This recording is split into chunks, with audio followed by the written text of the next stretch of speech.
Chapitre 19. De retour en ville, le pantin commença à compter les minutes, une à une, et quand il lui sembla que c'était l'heure, il reprit le chemin du champ des miracles.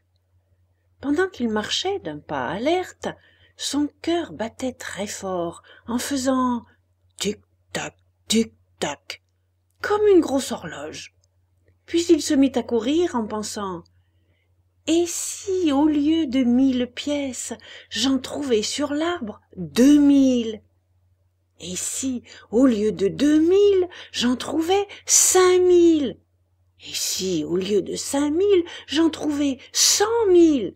Oh, quel beau seigneur je deviendrais ! Je voudrais avoir un beau palais, 1000 chevaux de bois et 1000 écuries pour me promener. Une chambre pleine de beaux vêtements et de chaussures, et une grande salle avec des bonbons, des tartes, des brioches, des amandes et des gaufrettes à la crème. Tout en rêvant ainsi, il arriva à côté du champ, et il regarda de tous les côtés pour apercevoir un grand arbre avec les branches chargées de grappes de pièces d'or. Mais il ne vit rien. Il avança d'une centaine de pas, et il ne vit rien. Il entra dans le champ et alla jusqu'au petit trou qu'il avait creusé et où il avait enterré ses 4 pièces d'or. Et toujours rien. Alors, oubliant les règles du savoir-vivre et de la politesse, il sortit les mains de ses poches et se gratta longuement la tête.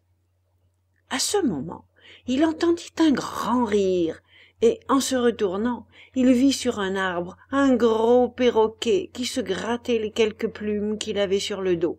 « Pourquoi ris-tu » demanda Pinocchio avec humeur. « Je ris parce qu'en me grattant, je me suis chatouillé sous les ailes. » Le pantin ne répondit pas. Il alla à la fontaine et remplit d'eau sa chaussure et arrosa encore la terre qui recouvrait ses pièces d'or. Un autre rire, encore plus impertinent que le premier, se fit entendre dans la solitude silencieuse du champ. « On peut savoir, perroquet mal élevé, pourquoi tu ris ?»« Je ris des jobards qui croient toutes les sottises et se laissent piéger par ceux qui sont plus rusés qu'eux. »« Tu parles de moi ?»« Oui, je parle de toi, pauvre Pinocchio, que tu es bien naïf de croire que les pièces peuvent se semer et se récolter dans un champ, comme on sème des haricots ou des citrouilles. Moi, je l'ai cru une fois, et aujourd'hui, j'en porte la punition. Aujourd'hui, mais c'est trop tard, je sais que pour gagner honnêtement quelques sous, il faut savoir les gagner en travaillant de ses mains ou avec son intelligence. » « Je ne comprends pas, » dit le pantin qui commençait à trembler de peur. « Patience, je m'expliquerai mieux, » ajouta le perroquet. « Il faut que tu saches que pendant que tu étais à la ville, le renard et le chat sont revenus dans le champ. Ils ont pris les pièces que tu avais enterrées, et puis ils sont partis comme le vent. Et celui qui les rejoindra maintenant, il sera fort. » Pinocchio resta la bouche ouverte. Et, ne voulant pas croire les paroles du perroquet, il commença à creuser avec ses mains dans la terre qu'il avait arrosée.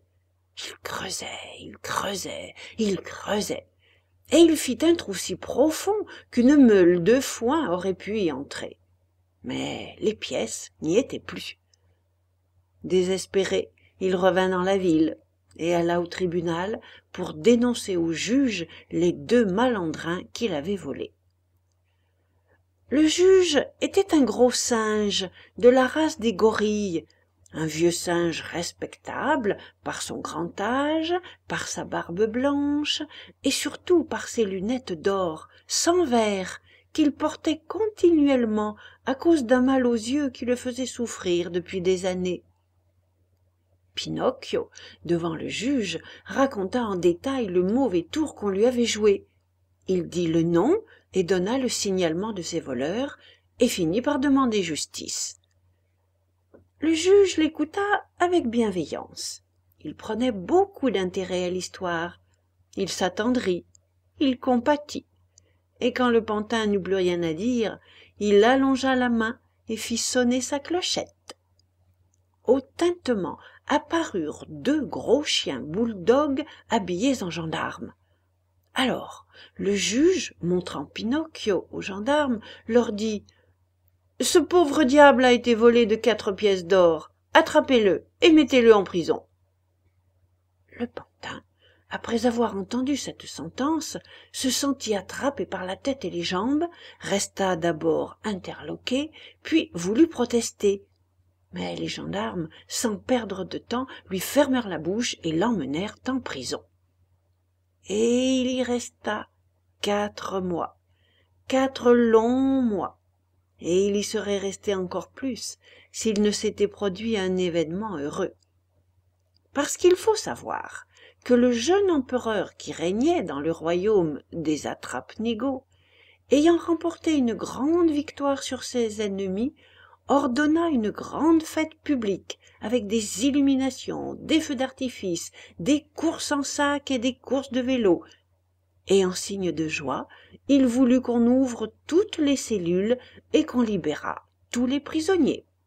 « Si vous sortez de prison, vous autres, » dit Pinocchio au gardien, « je veux sortir moi aussi. »« Toi, non, » répondit le gardien, « tu ne fais pas partie du beau monde. »« Excusez-moi, » répliqua Pinocchio, « mais moi aussi je suis un voleur. »« Dans ce cas, vous avez 1000 fois raison, » dit le gardien en levant son képi respectueusement et, en le saluant, il ouvrit la porte de la prison et le laissa s'échapper.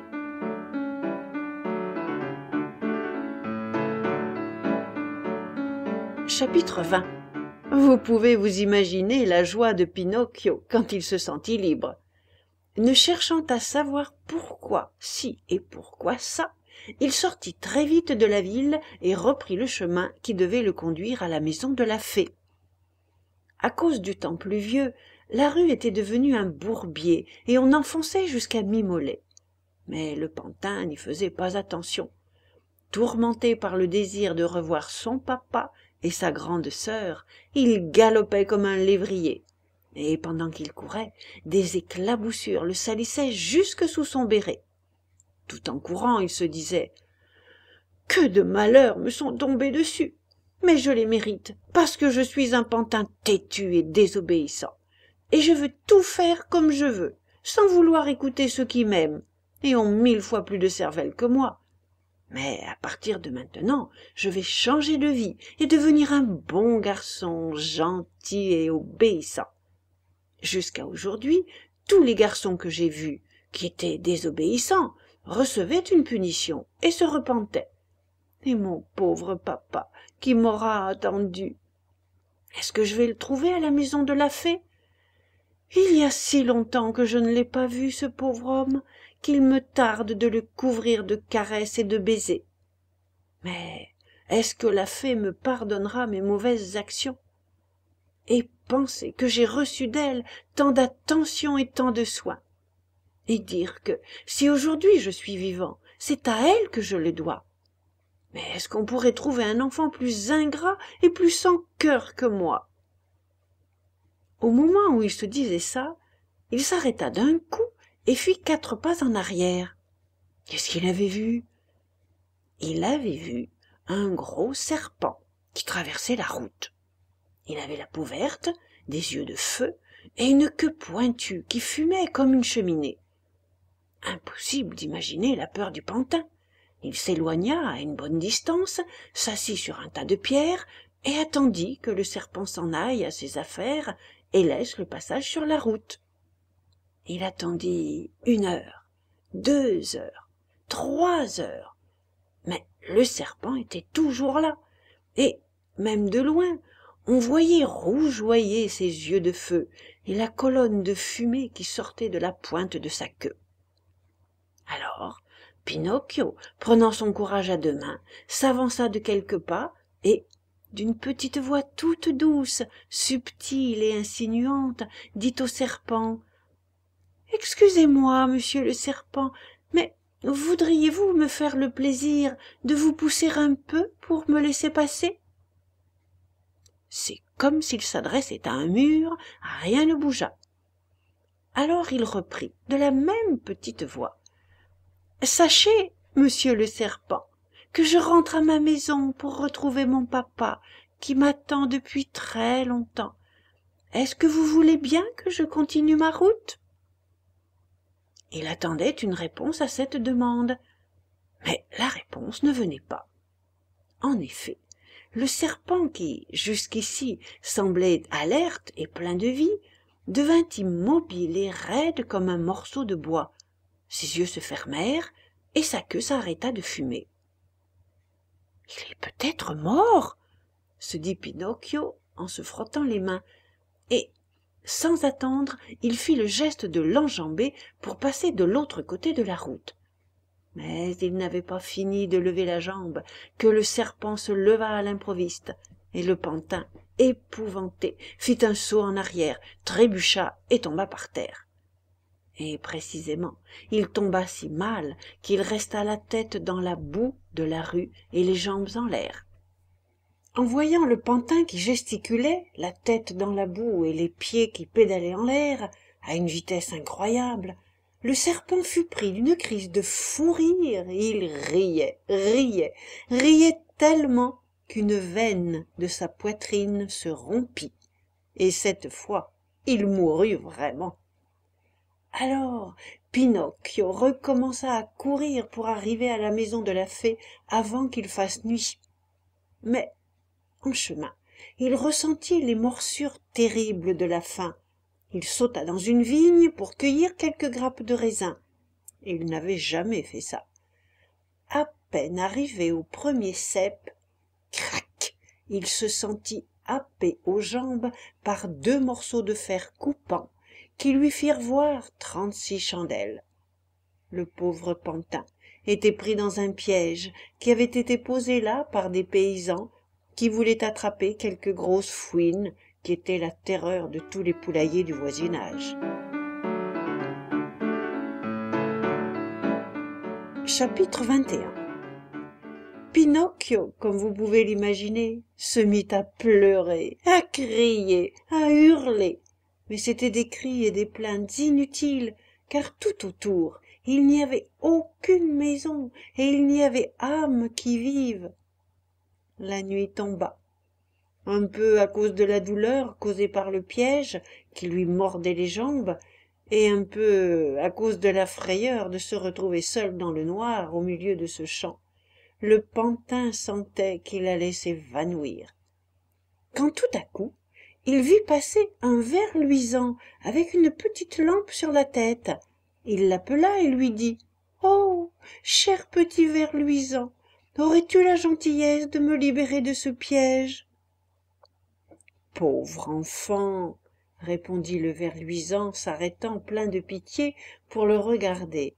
« Comment as-tu fait pour te faire attraper les jambes par ce piège ?»« Je suis entré dans la vigne pour cueillir une grappe de raisin. »« Mais le raisin était à toi ?»« Non. »« Alors, qui t'a appris à voler ce qui n'est pas à toi ?»« J'avais faim. » « La faim, mon enfant, n'est pas une bonne raison pour voler ce qui ne t'appartient pas. » À ce moment, on entendit un petit bruit de pas qui s'approchait. C'était le propriétaire de la vigne qui venait voir si quelque fouine, qui lui mangeait ses poules chaque nuit, était prise au piège.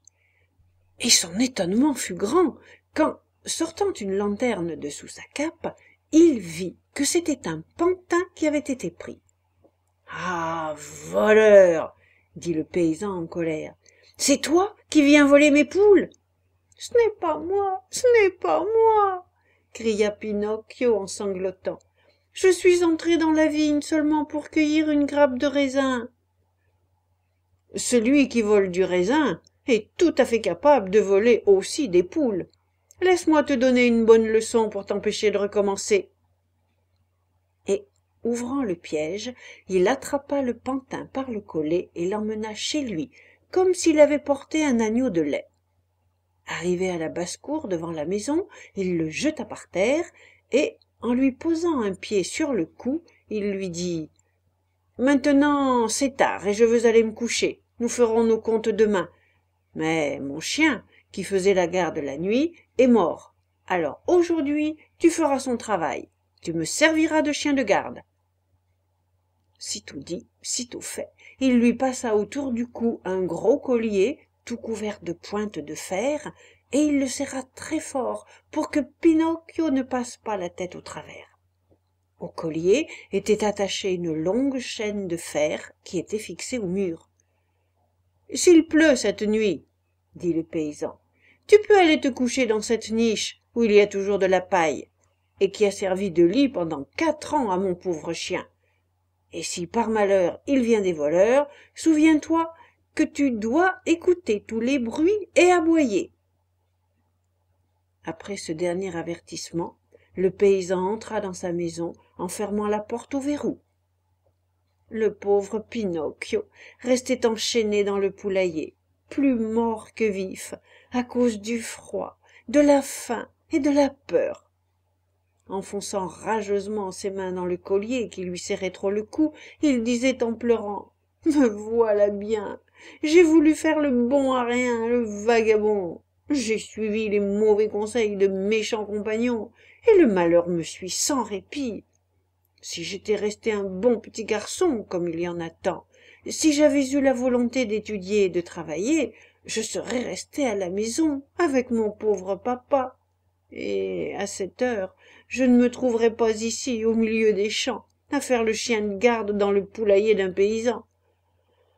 Ah, si je pouvais recommencer. Mais maintenant, c'est trop tard. Patience. » Après avoir fait cette réflexion qui lui venait du cœur, il entra dans la niche et s'endormit.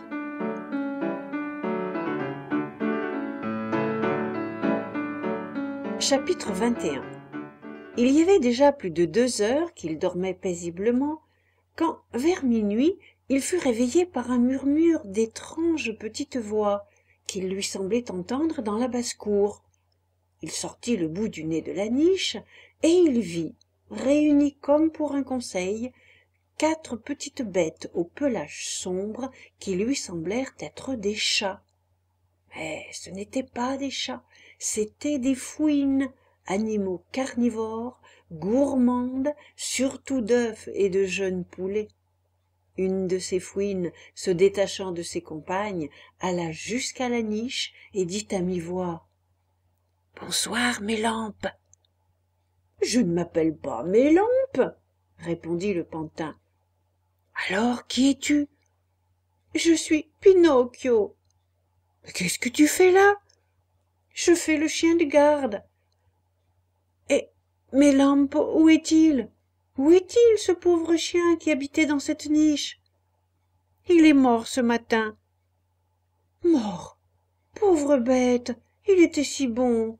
Mais il me semble que toi aussi, tu es un chien de garde. »« Pardon, je ne suis pas un chien de garde. »« Alors, qui es-tu ? » ?»« Je suis un pantin. »« Et pourquoi tu fais le chien de garde ? » ?»« Malheureusement, c'est une punition. »« Eh bien moi, je te propose les mêmes arrangements que j'avais avec le défunt Melampo, et tu seras content. »« Et qu'est-ce que ça serait, ces arrangements ? » ?»« Nous viendrons une fois par semaine, comme d'habitude, pour visiter le poulailler, et nous emporterons 8 poules.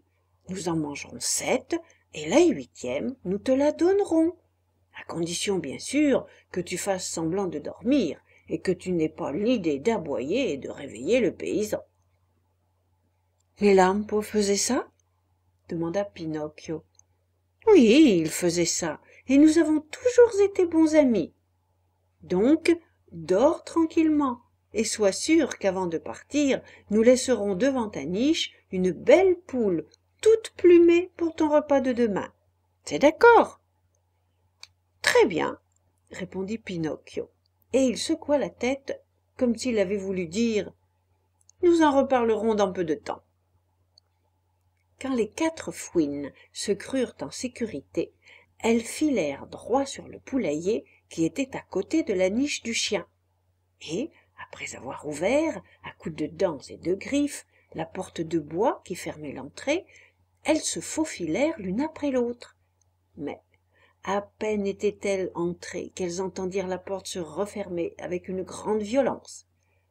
C'était Pinocchio qui, non content d'avoir fermé, posa devant la porte pour plus de sécurité une grosse pierre. Puis il se mit à aboyer, et, aboyant comme un chien de garde, il criait « Ouah, ouah, ouah !» En entendant aboyer, le paysan sauta du lit, prit son fusil, et, se mettant à la fenêtre, il demanda « Qu'est-ce qu'il y a ?»« Les voleurs !» dit Pinocchio. « Où sont-ils ?»« Dans le poulailler. »« Je descends tout de suite. » Et en moins de temps qu'il n'en faut pour le dire, le paysan descendit. Il entra dans le poulailler, et, après avoir attrapé et enfermé dans un sac les 4 fouines, il leur dit, tout content, « À la fin, vous êtes tombés entre mes mains. Je pourrais vous punir, mais je ne suis pas si mauvais. Demain, je vous porterai à l'hôtelier du village, qui vous écorchera et vous fera cuire comme un lièvre. C'est un honneur que vous ne méritez pas, mais les hommes généreux comme moi ne s'embarrassent pas de ces petites choses. » Puis, s'approchant de Pinocchio, il se mit à lui faire 1000 caresses, et entre choses il lui demanda « Comment as-tu fait pour découvrir le complot de ces 4 voleuses ?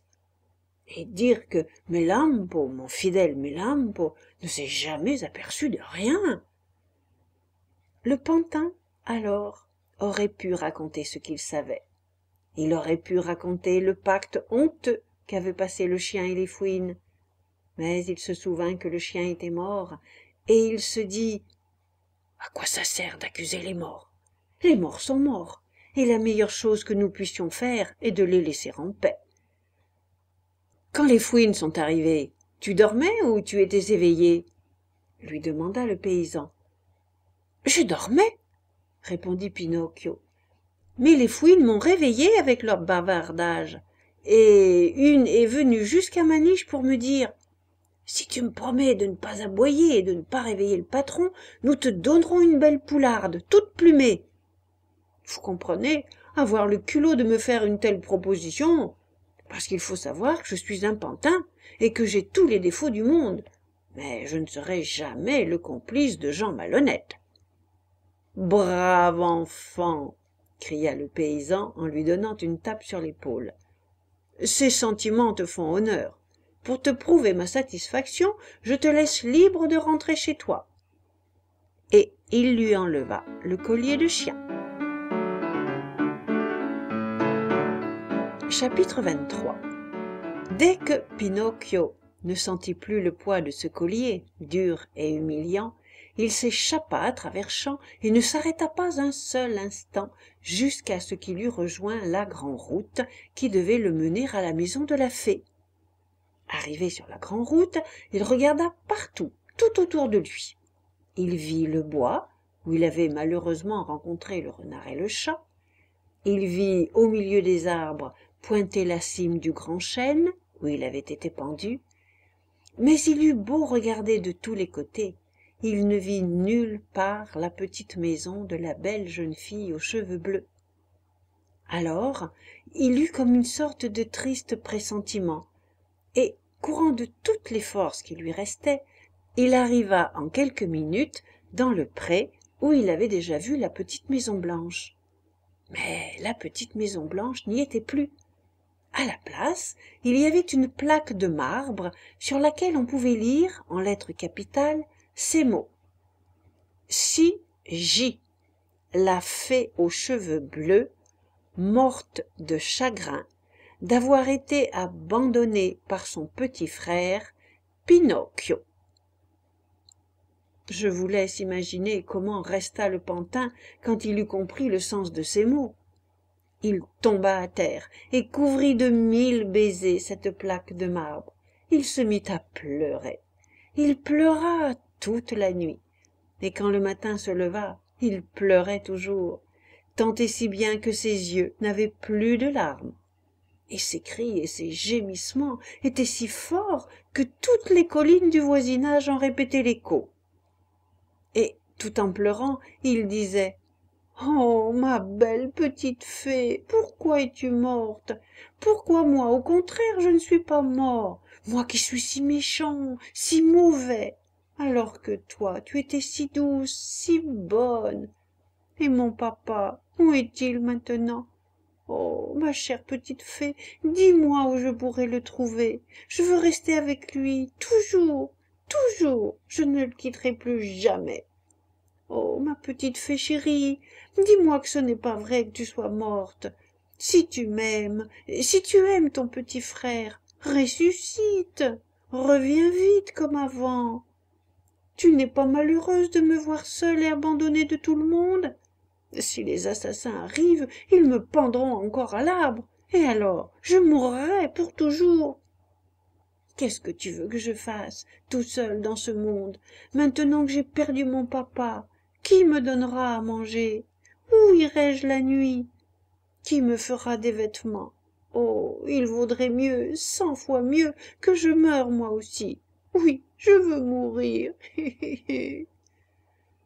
Pendant qu'il se désespérait de cette façon, il fit le geste de s'arracher les cheveux. Mais comme ses cheveux étaient en bois, il ne pouvait même pas fourrer ses mains dedans. À ce moment-là, passa une grande colombe aux ailes étendues, qui, s'arrêtant, lui cria d'une grande distance: « Dis-moi, mon petit, que fais-tu là? »« Tu ne le vois pas, je pleure, » dit Pinocchio, levant la tête vers cette voix en s'essuyant les yeux avec la manche de sa veste. « Dis-moi, » ajouta la colombe, « tu ne connaîtrais pas, par hasard, un pantin qui s'appelle Pinocchio? »« Pinocchio? Tu as dit Pinocchio ?» répondit le pantin en sautant sur ses pieds. « Pinocchio, c'est moi !» La colombe, en entendant cela, s'approcha d'un grand coup d'aile et se posa par terre. Elle était plus grosse qu'un dindon. « Tu ne connaîtrais pas aussi Geppetto ?» demanda-t-elle au pantin. « Si je le connais, c'est mon pauvre papa. Est-ce qu'il t'a parlé de moi? Est-ce que tu peux me conduire jusqu'à lui? Réponds-moi, par pitié, est-ce qu'il est toujours vivant? » « Je l'ai laissé il y a 3 jours sur la plage. »« Et qu'est-ce qu'il faisait? » ?»« Il se fabriquait une petite barque pour traverser l'océan. Ce pauvre homme, depuis plus de 4 mois, courait par le monde à ta recherche. Et comme il ne te trouvait pas, il s'était décidé à te chercher dans les pays les plus lointains du Nouveau Monde. »« Il y a combien d'ici à la plage? » demanda Pinocchio, haletant d'anxiété. « Plus de 1000 kilomètres. »« 1000 kilomètres? Oh, ma belle colombe, que je serais heureux d'avoir des ailes comme toi. Si tu veux venir, je te porterai. »« Comment? » ?»« À cheval sur mon dos. Tu es lourd? » »« Lourd? Pas du tout, je suis léger comme une plume. » Et, sans perdre plus de temps, Pinocchio sauta sur le dos de la colombe en mettant une jambe de chaque côté, comme les cavaliers, et il criait tout content: « Galope, galope, mon petit cheval, je veux arriver très vite. » La colombe s'envola, et en quelques minutes elle volait si haut qu'elle touchait presque les nuages. Arrivé à une certaine hauteur, le pantin eut la curiosité de regarder en bas. Mais il fut pris de tant de vertige et d'une telle peur qu'il entoura de toutes ses forces le cou de sa monture. Ils volèrent toute la journée. Quand le soir tomba, la colombe dit: « J'ai très soif. »« Et moi, j'ai très faim, » ajouta Pinocchio. « Arrêtons-nous dans ce colombier quelques minutes, puis nous reprendrons notre voyage pour être sur la plage demain à l'aube. » Ils entrèrent dans un colombier vide où il y avait seulement une cuvette d'eau et une corbeille remplie de pois. Le pantin, toute sa vie, avait détesté les pois. Il disait qu'ils lui faisaient mal à l'estomac et lui donnaient envie de vomir. Mais ce soir-là, il mangea même l'écosse, et quand il eut fini, il se tourna vers la colombe et lui dit: « Je n'aurais jamais cru que les pois soient si bons. »« Il faut que tu saches, mon enfant, dit la colombe, que quand on a faim et qu'il n'y a rien d'autre à manger. Même les pois deviennent excellents. La faim ne connaît pas les caprices ni les dégoûts. Après avoir fait un petit somme, ils se remirent en voyage et hop là, le lendemain matin, ils arrivèrent sur la plage. La colombe posa Pinocchio par terre, et ne voulant même pas être remerciée de sa bonne action, elle reprit tout de suite son envol et disparut. La plage était pleine de gens qui hurlaient et gesticulaient en regardant la mer. « Qu'est-ce qui se passe ?» demanda Pinocchio à une voisine. « C'est un pauvre père qui avait perdu son fils. Il a voulu monter dans une petite barque pour aller le chercher, mais aujourd'hui la mer est mauvaise et la petite barque est sur le point de chavirer. »« Où est-elle, cette barque ?»« La voilà, là-bas, en direction de Mondois, » dit la voisine en montrant une barque qui, vue à cette distance, n'était pas plus grande qu'une coquille de noix, et dedans on voyait un homme tout petit, minuscule. Pinocchio chercha des yeux la barque de tous les côtés, et après avoir regardé attentivement, il hurla et cria « C'est mon papa! C'est mon papa !» La barque, battue par les vents furieux et les vagues déchaînées, tourbillonnait et dansait comme si elle allait s'engloutir. Pinocchio, monté sur le plus haut rocher, n'en finissait pas d'appeler son papa et de lui faire des signes avec les mains, avec son nez, et même avec son béret qu'il avait enlevé et qu'il agitait de toutes ses forces. Il lui sembla que Geppetto, bien qu'il fût très loin de la plage, reconnut son fils parce qu'il enleva sa casquette et, à force de gestes, lui fit comprendre qu'il serait bien revenu en arrière, mais que la mer était si mauvaise qu'il ne pouvait même pas ramer pour retourner sur la plage. Tout d'un coup arriva une vague terrible et la barque disparut. Ils attendirent que la barque refasse surface, mais on ne la voyait plus. « Pauvre homme !» dirent alors les pêcheurs qui étaient réunis sur la plage, et, marmonnant entre leurs dents une prière, ils rentrèrent chez eux. Tout à coup, ils entendirent un hurlement désespéré, et, se retournant, ils virent un petit pantin qui se jetait dans la mer en criant « Je veux sauver mon papa !» Pinocchio, qui était en bois, flottait facilement et nageait comme un poisson. Tantôt il se voyait sous l'eau, porté par la violence des flots, tantôt une jambe ou un bras réapparaissait à une grande distance de la plage. À la fin, ils le perdirent de vue et ne le virent plus. « Pauvre garçon !» dirent alors les pêcheurs qui étaient groupés sur la plage, et, en murmurant encore une prière,